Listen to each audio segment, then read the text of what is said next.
Hello, hello, hello, and welcome to My Empty Hands, a podcast about the martial arts with a focus on Kempo. I am Reggie Darden, and today I have another wonderful guest with me today. I got Mr. Frank Soto, and we're going to get into his journey in Kempo and martial arts, and whatever other items that we decide to chat about today, we'll get into that as well.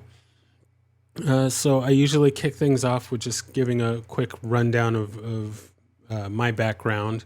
I started in the I guess early to mid '90s at a Chinese Kenpo school, essentially that of the Tracy's curriculum. Started there and started because of the movie The Perfect Weapon with Jeff Speakman, and just I loved the journey and going through that, and over the years I have trained in some other arts, capoeira being the other, I guess, core art that I've done, but I also have ranks in hapkido and taekwondo. I did some boxing. Uh, Also training in American Kempo, and recently started doing some Brazilian Jiu Jitsu. So been around the block a little bit, and so we may get into more of my story as we go along, but let's turn it over to Mr. Soto here, and tell me and the listeners, how did Kempo find you? How did the martial arts find you? Where did it all start? And we'll go from there. Well, first of all, I want to say thank you for inviting me to this podcast. Really nice of you. It's an honor to be here. And I started Kempo back in 94. 94. I started in martial arts in 84 when I was a kid. But I started Kempo back in 94 with a local Kempo school who was under the guidance of Mr. Gilbert Velez. There were a couple of students of him here. And then a couple of years later, I went to Pasadena to learn Kempo from Grandmaster Larry Tatum. He became my instructor, and I got basically all my Kempo knowledge from Oh, very nice, very nice. Yeah, my current Kempo instructor got his third and fourth from Larry Tatum. him. Nice. So very nice. So what was it that that got you involved in it? So for me, I've always been interested in the martial arts, and growing up watching the Bruce Lee movies and Jackie Chan movies and all of that sort of thing. And uh, once I finally kind of got the opportunity and the green light to start training, that's what I started. But what was the driving factor for getting you involved? Well, I started martial arts because my father took me to a karate lesson when I was a kid because I was being bullied by kids in school. I was a nice, little bit shy kid.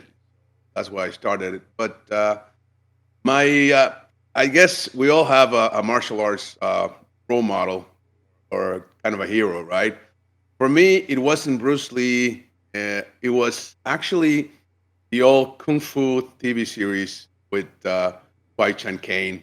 That was it. I wanted to be, in when I was a kid, I wanted to be this cool monk who had a great philosophy of life, but also could kick butt. Oh yeah. uh, and basically, uh, that kind has been my goal ever since. Be good, defending myself and protecting my family, whatever, but also to have a correct way of life, not just way of the fist, meaning not just fighting, but also the philosophy of the fist. So the code of ethics, all of that kind of stuff, it's very important. And it all started because of that TV series. Very nice. So that's what it did it for me. Very nice. And so that first school that you went to was Was that a Kempo school, or was that a different system? Or? No, no. I started Korean karate, they call it here, which was a type of kind of like Tang Sudo. It was Hidokwan Korean style. It was in between Tang Sudo and Taekwondo. Mhm. But then that was mid '80s. So when we got to the '90s, we got all the Steven Seagal movies and all those movies. And I did a little bit of boxing when I was in high school, and I was looking for. I liked the Korean style, but I felt that I needed to use more of my hands. So I saw the Steven Seagal movies, and I wanted to move my hands full and fast, like Steven Seagal did back in the Above the Law and all those type of films. Uh, and So I started taking a course with a friend here, and they took me to this Kempo school because they share space there with the Kempo guys. And they told me, well, you can go here and sign up for Kempo. They said very nicely, oh, they have some good stuff. They were jujitsu guys and a little bit of aikido. So I thought it was Kempo was the sword. Didn't know what Kempo was at all. Thought it was kendo. So I got there and I saw this guy wearing, a black gi, and I remember it was actually a friend of mine from school who was there. I saw him, and he was doing five swords. Oh, I don't know what's that, but I want that. That's cool. I like that. I wanted to use my hands, so I got hooked with Kempo, and then I think it was a couple of months later. Um, I lived in close to the border with close to Tucson, Arizona. I live in Mexico. So I went to Tucson to Gilbert Velez School, Mr. Gilbert Velez, and I got the first two books of the Infinite Insight series, Volume 1, Volume 2. And when I read that, I was like, whoa, this is it. This is the thing. Because it has a why, it has a backup. I was actually in college at the time, and I was studying industrial engineers. So it made sense for me. The physical principles, physics, mathematics, all that, engineering principles behind motion.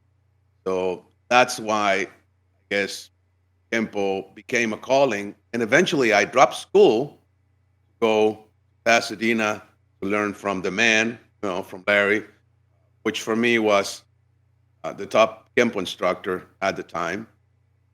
With all respect to all the other guys, of course, this was just my opinion.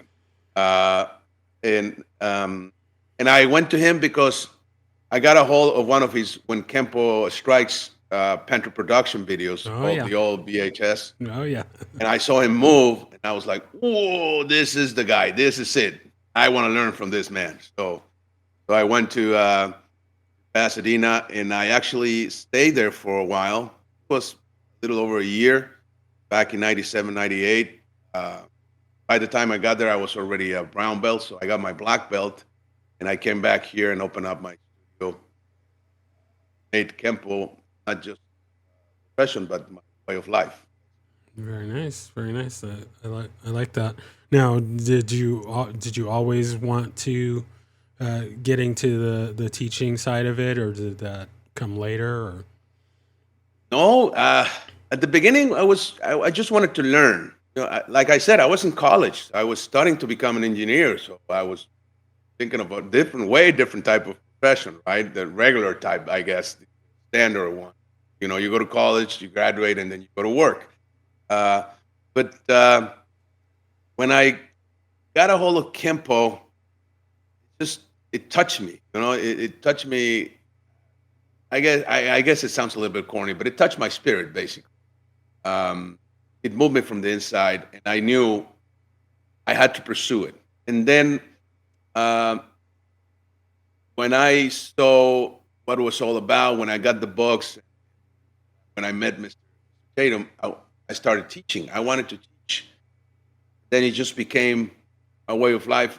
When I went to Pasadena and I saw what Mr. Tatum had, his studio, Old Town Pasadena on Green Street, it was just amazing. The environment, people, the business was good also. So I said, I can make a living out of this, and also be around cool people and I want this. but I want to create it, right? So I went with the best, like I said, and I didn't just learn Kempo. I also learned how to manage business because that's also very important if you dojo.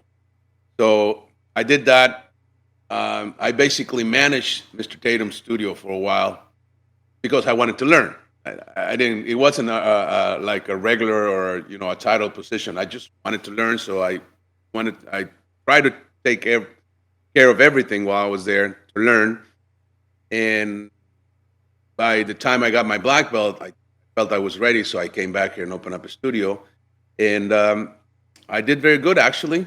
Back in '98, I opened up a studio, and a year later, I had almost 150 students Oh, lined wow. up, taking lessons. Very nice. Very nice. Now, before we get on or continue on the Kempo side of it, on that the Korean style that you were training in, did you kind of ever? Well, I should say when you got involved in Kempo, did you kind of jettison the the Korean stuff, or were you still kind of cross training and? Um, I got pretty far in the Korean style, but I never felt I was a good kicker. Um, I'm I'm 5'11". Um, I'm tall enough, but I'm like my legs are a little bit shorter than my upper body, I guess. So I can kick pretty hard, but weights level, I could kick up to the head, but I never liked it. I thought it was exposed. And actually, when we did sparring back in the Pasadena on Green Street studio, on Larry's studio, um, you raise the leg and they will kick you in the groin, basically, the Oh Kempo yeah. way. So kicking was never, kicking to the face was never my thing. I mean, I've seen a lot of great guys doing that, and they're amazing. I respect that, and they can be very dangerous. For me, it was more the hands. That's why I mentioned at the beginning I wanted to learn how to use my hands. And also, when you are raised here in a small Mexican city, you are exposed to violence. You are very little. Streets are rough. Kids are rough in school. I was never a problem child, but I would fight at least once every school year, at least. And I was one of the kids that never fought, basically. So that should tell you something. Everybody had to fight there. It was a different era, I guess, too, back in the '80s. So I like the Korean style. I think it's good, but I also never focused on tournament sparring and stuff like that. My main focus was self defense, and I also got involved with uh, the police. I'm a police instructor. I'm certified now, but I started teaching police back in the '90s as well. So it was a different focus where high kicks were not the main thing to use. Police officers don't kick to the head either, right? Wouldn't be good for them, and especially if they're on camera doing a spinning, flying back, or hook kick or something on a civilian, that wouldn't be okay. So I've seen guys, my former Kempo instructors and fellows, they did blend their Korean style with Kempo, and I think they did pretty well. It's a good compliment. I think it is. If you have, I mean, if you're like an American Kempo guy and you have all these techniques that are more focused on using hands, and you add the good, you know, kicking from a Taekwondo or a Korean style, uh, I think it will enhance your Kempo a lot, give you way more options. Yeah, no, I agree. I agree. Having the cross training. So at my first school, my instructor had a bit of a taekwondo background. So as far as kempo schools went, we were a lot more proficient in kicking than kind of your typical kempo schools. And so I've always been a big fan of kicking and yeah, it's important. It's important to have all be able to work in the different ranges and have those different tools to utilize. So yeah, I'm in agreement with that. So can you go ahead and talk a little bit about your days training with Mr. Tatum? And what was that like? Any particular standout moments that come to mind, or stories Sure. come to mind? Well, like I said, I was there. I started training with him in '96. So I would go back and forward every couple of months.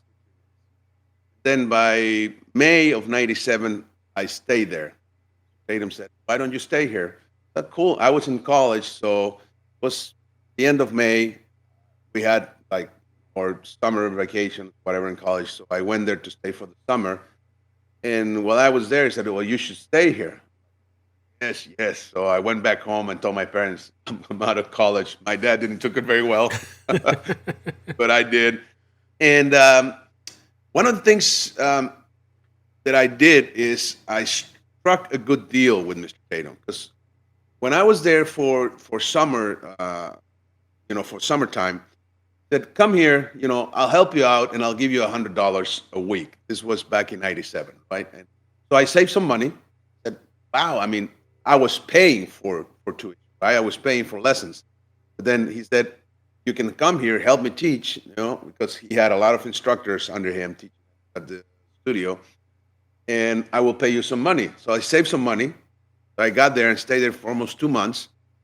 And at the end, I said, "Well, sir, thank you very much for this. This was amazing. I had to go back." And then he said, "Well, why don't you stay here until, the end of the year?" So I said, "I can't afford it." He said, "Well, no, I'll pay you. I'll pay you $250 a week." That was like minimum wage.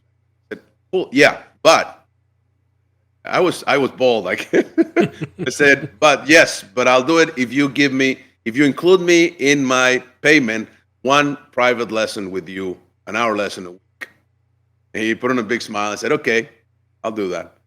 So while I was there, I was getting a private lesson once a week from the man. Also, I was there from 9 a.m. to 9 p.m. every day, teaching, training, uh, and that's when my Kempo got good and solid because there were all these black belts, really good guys, amazing athletes in Kempo.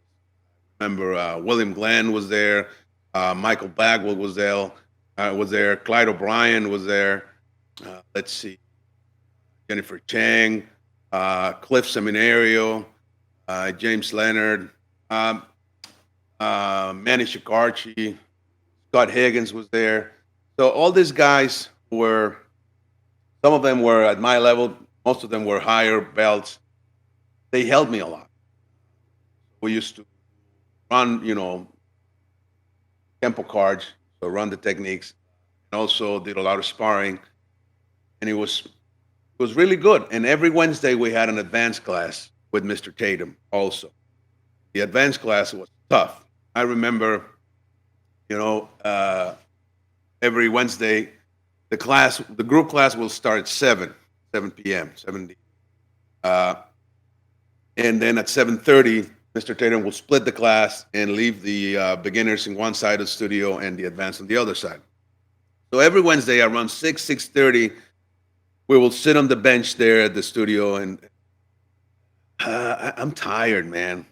I don't think I'm going to go into class today, and fear start kicking in because it was tough. I mean, we will go at it and hit each other hard. So it's like, oh, and then Mr. Tatum will come and look at us, put on a big smile, and say, "You ready for class?" Yes, sir, we are, of course. So we go into class, with a lot of, with a little bit of fear. Sometimes a lot of fear, especially if there was the big guys there that were going to beat the crap out of you. But then the moment you start class, the next 30 seconds or a minute, when you start moving, you forget, you just go for it, and you enjoyed it a lot. So we did that. That was an amazing class. It was very good training. Like I said, very skillful practitioners. Kempo is training with you, so you're going to get good no matter what, because you're in good company. They will demand the best of you. So that made a difference. Mr. Tatum teaching, he was very into the details, for example, of form, like let's do, I don't know, let's do a form, long form 3. So I'm doing the form. I said, good, but no, move this, move that. He was, oh, very good, do it again. Great, do it again. So that really helped. And I went through the whole curriculum with him that year. Back then, I also had a very good memory and had the ability to learn all the material fast. Could retain a lot of knowledge. Not anymore. Now I'm 52 and my mind doesn't work the same, but I used to. So we had good moments. A lot of people used to come in from different places to train with Mr. Tatum. So it was all good. It was good times. Very nice, very nice. Now you mentioned before. I meant to kind of ask about this a little bit earlier, but you didn't do much competing at all, or did that kind of come up at all? Kind of tournaments and things like that. When I was a kid, when I was doing the Korean style, I went into a tournament when I think I was like 13. I went into this tournament. I was a white belt. Probably, I think I was 12 still. I went into this tournament. The tournament was from another school. We were like a very tiny school. There were like 12 of us. We went into this tournament. And I got into my first fight. And I remember I was fighting this other kid. And the other kid was from the school that was running the tournament, right? So all the judges were from his school and everything. And I remember fighting this kid, and I lost 3-0 points, right? And I was very, very, very upset because at least I hit him twice. So I didn't have a problem with losing. I mean, it was okay. It was my first tournament. I lost. It's a big deal. But I had a problem with people not giving me at least one score that I did hit, right? So at that moment, I said, I'm never coming back into BS again. I was a very, what am I word? What's the word I'm looking for? Emotional kid, I guess. I got really pissed. I'm like, just start cursing everybody and left. And from that moment on, I never did tournament sparring in any tournament. But what I did do was forms and self-defense, because it was away from me when also, especially when I already had my own dojo, my own studio. Every time we went to a tournament and did competition, my students did compete a little bit. We also got students from always. Every time we went, we at least got a couple of students that see us in the tournament and will go to the studio. So it was a good way, for marketing and to showcase your skill, I guess. But I went into the International Karate Championship back in 96 and 97. I think I was a green belt, 96 and 97. I was a brown belt, and I think I got first place in self-defense and second place in kata. And in kata, I remember it was a huge category. There was like 30 or 40 of us. And I got this girl beat me. She had very nice kata. I don't remember who it was, but so I got second place. I think I did long form 3. And then next year I did self-defense. I got first place. So I can say I'm an IKC champion. I like it. I like it. Yeah. No, I didn't do much competing. I mean, you could probably count. Well, you could definitely count on one hand how many tournaments I was in, and pretty sure I got disqualified on every single one because I was used to in our in-school sparring classes we would hit to the head and and everything, and kick to the groin and stuff like that. And I know I would like to do back fist, like a back fist to the head, and then a reverse punch to the body. And I would do that at the tournament, and they're like, "Oh no, you can't hit to the head, or you can't hit to the face." And so I'd get the warning, or get deducted a point or something like that, and be like, okay, I'm not going to do that, but just that muscle memory would take over, and I'd see this big shiny melon there, ready to ready to be hit. So I would go and throw that combination again, and sure enough, it's like, no, you can't do that. You're out. And so I didn't get much of a taste for the tournaments. I would go and support my teammates and everything, but I just didn't compete myself. And then I never did the competed in the forums. I sometimes toy with the idea of maybe trying it now, just to kind of say I did it, but I don't know. We'll see. So that, and then also I wasn't high enough rank to do the forms that I wanted to do. So that was another thing that kind of kept me from doing that. But I don't know. We'll see. And then I remember going to internationals. I think it was probably 94 or 95, Nice. and I remember that there was a lot of ill feelings towards the judges. Apparently, the judging was just really, really, really, really bad that year, and I seem to remember a big fight breaking out, and just people just everywhere, just big melee. I kind of think of the end of Enter the Dragon, and everybody's kind of fighting fighting for their lives there. So yeah, our guys, we said, oh, well, we we made this long drive up here, but yeah, we're not sticking around for this. So yeah, once it got pretty nasty, we were out of there. But yeah, the tournament stuff is it's a mixed bag. But I I agree. think it's worthwhile to at least try it out a time or two. But Sure. everybody's got their thing. So let's move to when you opened up your school. I'm sure that was probably pretty scary, but exciting and as well. And kind of how did that go when you started that? Well, I was actually it was more exciting than anything else. I was young. I was like 25 when I opened up my first commercial dojo back in '98, June of '98. Um, and I had the support of my parents, actually. Eventually, my mother always supported me. My dad was like, "Yeah, well, okay, whatever. As long as you can, make a business, make a living out of it."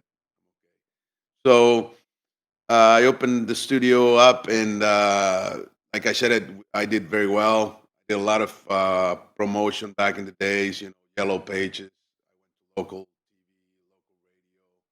TV, put ads there. And Kempo, even though there was another Kempo school, they never advertised it as Kempo until I opened up my dojo. They advertised it as Korean because they were more focused on tournaments. I was the first Kempo school who was focused on self-defense, the art, the whole curriculum, and all the here. I opened up here in Hermosillo. That's where I'm at. So I stayed here for a couple of years. Let's see, from '98 until 2002. Then I decided to move to Mexico City to open up a dojo there and start teaching. And I did, and I also had big success there. I got into the main TV station, national TV, which is Televisa, with a self-defense capsule in one of the shows. I also got involved with Martial Arts Magazine, which was the name Artes Marciales, Spanish. We did good there as well. So I stayed there for 5 years, and then I came back because I was already married and we got pregnant with our third kid. Hard to raise three kids in Mexico City. Mexico City can be tough. So we came back here, and I've been here ever since. I got more involved with the police. I still teach. I have my dojo here. Um, and I got involved in other arts as well. When I was in Mexico City, I started learning. That's when I got in touch also in Mexico City with Ed Parker Jr., with Parker Jr. Um, I called him and I invited him to seminars. So he did. He was there a couple of times, two or three times. Not quite sure. And then he introduced me to the Toilo Zengas, or the founders of Alama, Oh, very nice. sister art, Kempo, right? Tino Toilo Zenga was a close friend of Mr. Parker and a student. And I met Mr. Tino, also met his son, Rudy. And they made me a part of their martial family, basically, under the request of Mr. Parker Jr., because, of course, they're family, basically. So I learned Lima Lama art as well. And that actually improved my Kempo a lot because they are more into um, flowing hands. Hmm. Uh, and my Kempo that I learned from Tatum was more. Mr. Tatum uses a lot of tension when he moves. I mean, he moves amazing.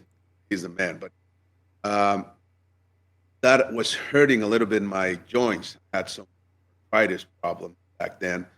So I started doing the Lima Lama stuff, the hands, and that really helped me a lot. And I it changed the way I do Kempo, the way I move now.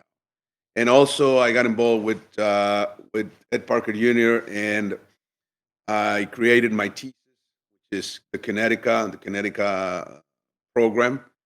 And I did that, and I got Mr. Parker Jr. involved in it because he was doing what he called alternative solutions back then. And then eventually he moved on and he created his factual arts, which I think he's doing very well with it. And I stay with my Kinetica stuff and also Kempo. I always loved Kempo and I still do. And I think Kempo is, for me, one of the best or the best martial art out there, of course, for me, my opinion. Like I said, I don't criticize anybody and I like all the other arts, but that's the art that I practice. And within the Kempo that I do, my thesis as a black belt in Kempo, I call it Kinetica. And the Kinetica stuff is more, Kempo is basically black and white. You have uh, peace mode and war mode. That's it. That's all you have in Kempo. Whether you're in peace or you're at war, right? So you're avoiding fights. You're in peaceful, uh, self. Like, oh yeah, no, I don't want any problems. And until you don't have any other choice, and then you unleash hell with a Kempo technique. You hit the guy 20 times in 3 seconds, right?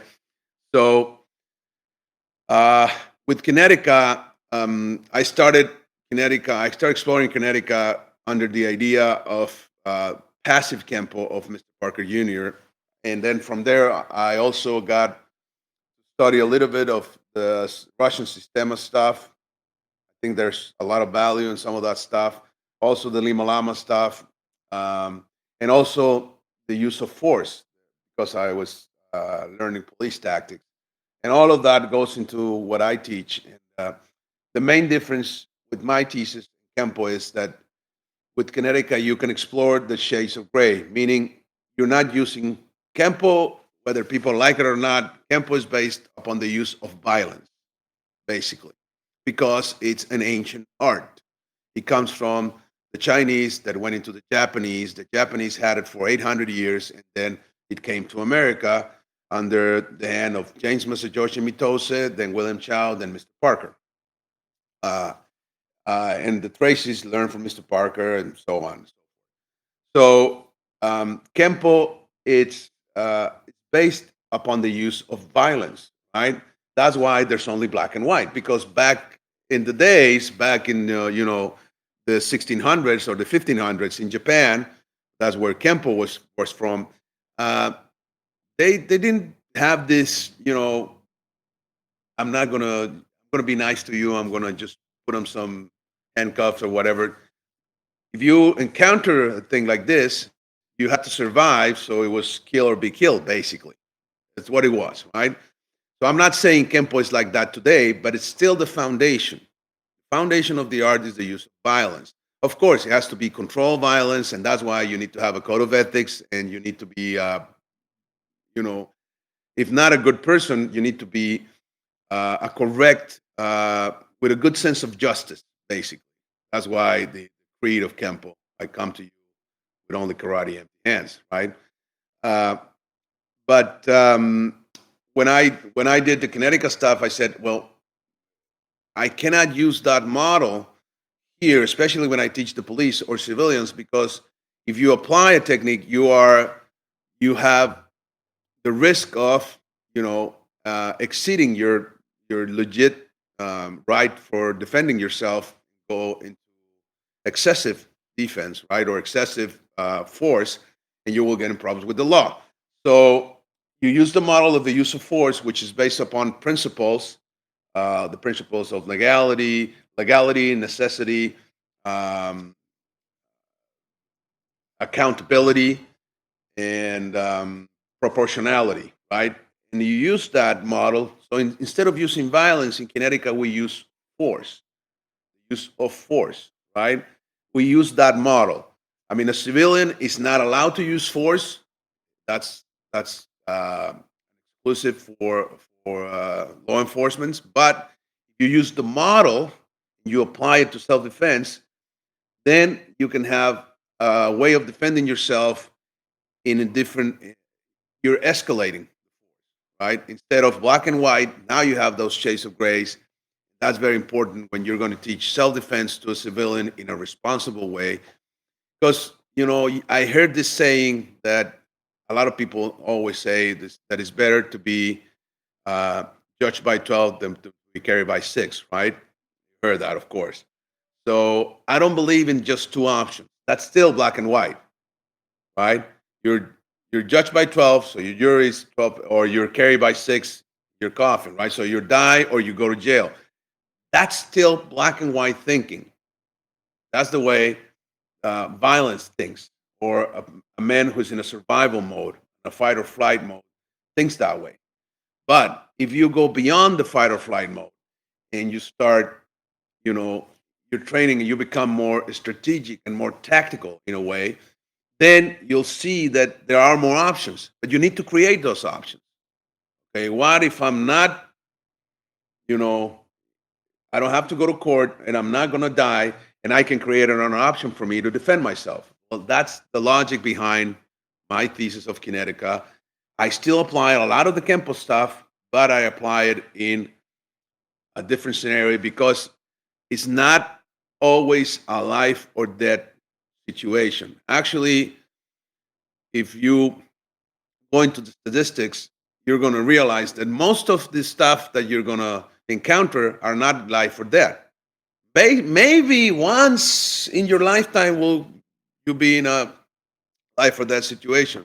So what about the rest? What about, I don't know, somebody, you're in a party with your friends and a friend of yours gets violent and starts pushing you? What are you going to do? Are you going to, do 5 swords on him and then take him down, do a leap of death and break his neck? Because that's all the options you have. So that doesn't mean that 5 swords or leap of death doesn't work. It means that's not the context to use those, right? So I look for different things, and that's how I ended up doing what I do. And also understanding the history of Kempo, which was that's also another thing that I've been doing. I've been looking for, and I found it basically. I was looking for the source. Where does Kempo come from? Because we hear all these stories, and I found it. I found the source. Actually, I already have. I wrote a book in Spanish, though not in English yet. But uh, of the Kempo origins. And by knowing the history of Kempo, where it came from, what's the history behind it, it was not created by just one man. That's not true. Um, it was designed actually by two guys, by Mr. Parker and his sensei. Uh, but Kempo, it's uh, been around for hundreds and thousands of years. Kempo has been around for hundreds of years. Trumfa, uh, another 800 plus years. And then before that, there was another art. So, which is the same lineage. Or art basically comes from India to China to Japan, from Japan to Hawaii and the mainland, the rest of the world. So if you understand the story and the way it works, and you understand where Kempo comes from, also you get all these doubts that you might have about Kempo, because I still see and hear a lot of that. Kempo techniques don't work on the street, and they were not created for that, and blah blah blah. All this stuff, that's all wrong. That's not true.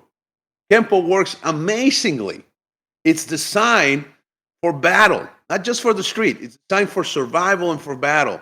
And yes, you can apply a whole Kempo technique, the whole technique, by the book in a fight. The thing is, Kempo is not the problem. The problem is the student, the practitioner, who hasn't learned the art properly. Maybe because he wasn't taught well, we were not taught well. I don't know.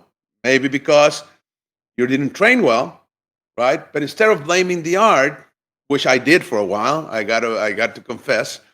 But instead of blaming the art, if you find out what's going on and you go and look for the answers and you find the answers, then you realize that wow, this art is just amazing.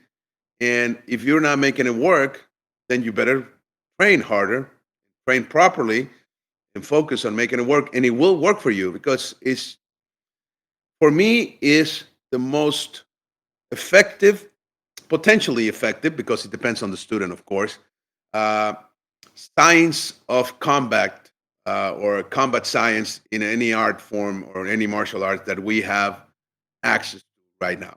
Kempo, way more than any other art. And I'm sorry about the other arts. And I know there are a lot of good practitioners out there. Don't get me wrong. And I know I can get my ass whooped and kicked by any, yeah, any practitioner, because it's about the individual. But if you see in the technology of motion, if you see of the science behind the art, is the most advanced by far, Kempo. That's just my opinion. Again, Yeah, no, I like it. I always kind of laugh at the argument of, oh well, this style doesn't work in the street, or this technique doesn't work, and I laugh at that, because if something didn't work, I don't think people would want to continue continue training in it, continue teaching it. These, and this is not just for Kempo, but just in all of the various martial arts. of course. If there wasn't some value to it, or if it didn't work, people would stop teaching it. There are arts that have died out over the years, and for one reason or another. But the ones that work and do the things that they claim that they can do are passed on. People want to continue to pass those on. So yeah, I agree with you in that it is on the student, the person that's using it is going to make that, is going to make it work or not. We're given the principles, we're given the concept, the blueprints for these things to work, and it's up to us to make them work in a real scenario, fit it to tailor it to our bodies, our abilities, our experiences, and we're the ones that make it work, and it's not the art itself. And even looking at Kempo, just over the years, it has evolved and changed, and the things that don't work, quote unquote, don't work, are removed out of the art or revised, or it's constantly growing and changing, and so yeah, it's not a thing where this doesn't work. So yeah, I always kind of have a laugh at that little argument, but yeah, I like it. I like what you got going there. And Thank you. so, one next kind of thing I wanted to touch on. My understanding, you have a YouTube channel or a show or podcast. That's right. Yes, sir. Coffee and martial arts. Well, coffee and martial arts started back in 2020 when we were in a lockdown.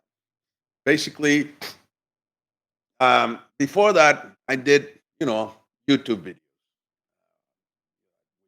video, edited and put it out there.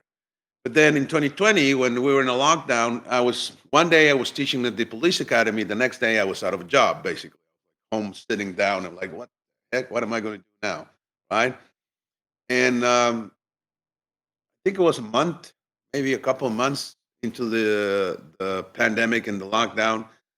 Um, I told my wife, "What am I going to do now? I can't uh, do YouTube videos because I need my sparring partner, right?" And she said, "Well, why don't you do a live streaming?" What? What? Yeah, streaming. I was like, "Okay, I have no idea how to do that. I'll teach you." She was sat down and we started on Facebook. Okay, and said, "Well, this is what you're going to do. You're going to get a cup of coffee. I love coffee. Okay, so I got a big mug of coffee, right? And then you're just going to talk, whatever subject you want to talk. You always want to talk about martial arts, right? So coffee and talking about martial arts doesn't get any better. So you're just going to talk to people, drink your coffee, and once your coffee is done, you finish the transmission. Okay, cool. I like that. So I sat down, I had my coffee, and I started talking. Um, I basically did 25 minutes to 30 minutes, because talking and drinking coffee, take your time. And oddly enough, people like that. I guess everybody was in front of their computers, so uh, I started getting views and people commenting and stuff. And then eventually, one of my Kempo friends said, "Why don't would you mind if I go into your show?" I'm like, "Oh, now it's a show. Okay, cool. I like that. Okay, sure." So I invited him. Um, I think my first one, coffee and martial arts, was Maestro Scott Higgins. Salute to Mr. Higgins. And we did that. And then, from there on, people wanted to be on my show. So I started interviewing people. And then from being a monologue, me drinking coffee, it became this uh, platform where I got to interview a lot of very important martial artists, Kempo guys, and also jiu-jitsu guys and other arts. I got to interview a UFC fighter. Um, I got close to interview Mike Tyson. It didn't Oh happen, but I wow! was close to interview Mike Tyson, and I also got offered to interview Jason Stadman. Never happened Oh either, but it was wow! like, wow. It all started with me having a cup of coffee in front of the freaking camera and talking. So I got to interview Horion Gracie Oh nice! and his sons. I got to interview, let's see, um, Alexa Grasso, which is a UFC champion. Um, a lot of the Kempo seniors. I also got to interview Mr. Bill Wallace. Oh, very nice. So big names. And it all came out of, I interview somebody and they will say, "Would you like to interview such and such?" "Oh, yes, of course. Bring them on. Bring them on." So, and the show got views. I did it in Spanish and English, both formats. And we have people watching all over the place, people commenting, and they really like the format. So I still do it. I don't do as many interviews as I did because it got to a point that it was really, really demanding, and I had to go back to work. Right? It was for me. This was a hobby, but it got to a point that I was going live every day, at least once a day, from Monday to sometimes from Monday to Sunday. Did an hour show in the morning, sometimes an hour show in the afternoon. It got really, really busy, and then I just said, "Okay, this is good. I'm not making profit. I guess I didn't know how to make money out of it. I should have, but now I still have the show once a week or maybe twice, and we still have a lot of viewers. It's been amazing because, well, I got to learn a lot from all the guests. Basically, take the time. I guess that happens to you as well. If you take the time to listen to people, to what they got to say, there's always something you can learn from them. And I got to meet very amazing and notorious individuals through this platform. I'm grateful. Nice. Very nice. Yeah, no, I'm definitely gonna go back and check out the your episodes there, and definitely giving me some more inspiration. I can totally relate to. I started this show, and it's like, oh, I'm gonna get to talk to my buddies and stuff, but not really much else. Maybe down the road, I'll get lucky and I'll get a big name to be on, and kind of right out of the gate, I had a lot of the Kempo seniors agree to be on, and I've got to talk to quite a few so far, and got Nice. some more lined up in the future, and then got some celebrities already on, and some signed up to be on soon. So yeah, it's really exciting, and I really am thankful for this medium and the technology and things that we're able to do these sorts of things now. And I never would have imagined that I would get to talk to Ed Parker Jr. or Jeff Speakman, or a lot of these people, and just kind of thanks to the pandemic too, the people are open to be on these Zoom calls and things like that, and yeah, I've just been really thankful and exciting that we get to connect with each other all over the world, and share the stories and share that knowledge and all of that. So very cool. All right, so we are going to move into our lightning round here. Just got a few little questions as we head towards wrapping up here. The first question being, do you have a favorite technique? Was that favorite technique? Yes. Thundering hammers. Very nice, very nice. That's one of the Kempo All-Stars, I call it, a technique that you kind of find in every version of Kempo out there. Is got to have your thundering hammers and your 5 swords and ones like that. So I like it. All right. Next question. Do you have a favorite form and or set?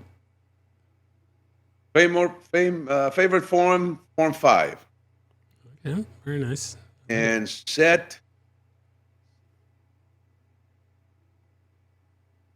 striking set. I'm sorry, what was that? Striking set. Striking set. Oh, yes. Good. I like those. I like them. Very good. All right. Do you have a favorite weapon? Sure. Sticks. Kenpo clubs. Nice. I like it. Have you done any kind of Kali scrimmage? A little bit, yeah. But I believe more in Kenpo than Cali.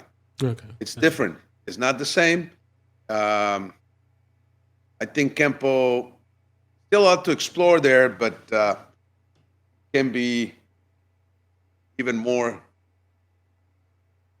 lethal, I guess. Gotcha. Because I'm a Kenpo guy. So if you use the Kenpo platform and you add the weapons, the possibilities are endless. So, but I do like Cali. I think it's amazing. Of course. Very nice. I like it.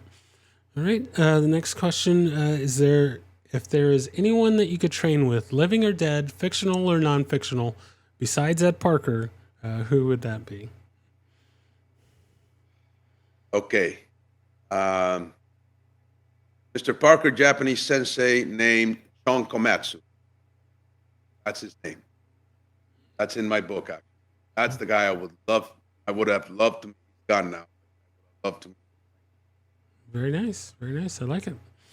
All right. So now we are at our point for shameless self promotion. So you can plug anything that you'd like, or if there's anything that we didn't cover that you'd like to get out there, you have the floor, and then we will close out from there. Well, I guess you can look me up in social media. I'm in Instagram, Facebook, YouTube as Master Frank Soto. That's my marketing name, Master Frank Soto. Please call me Frank. And well, I have coffee and martial arts. I have videos available as well of the art. I do seminars and stuff. This year, I think I'm going to be in New Jersey, probably around September.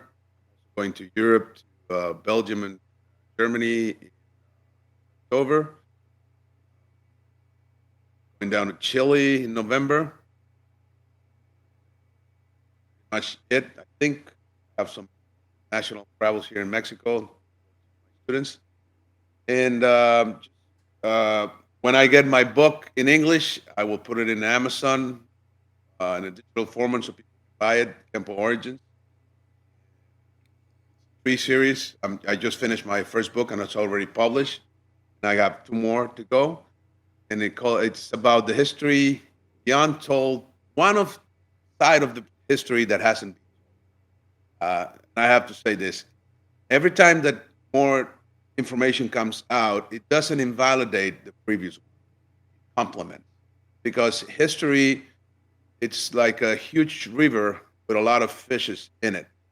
So each fish that it's in under that river has a different story to tell. That's what complicates things in history. It's never just one side of the story. There's so many lines in history you can explore, and they're probably all going to be correct in a way, because right now, a lot of things are happening in the world at this very moment, and we cannot say that we have the whole truth because it's never like that. So in Kempo, it happens the same.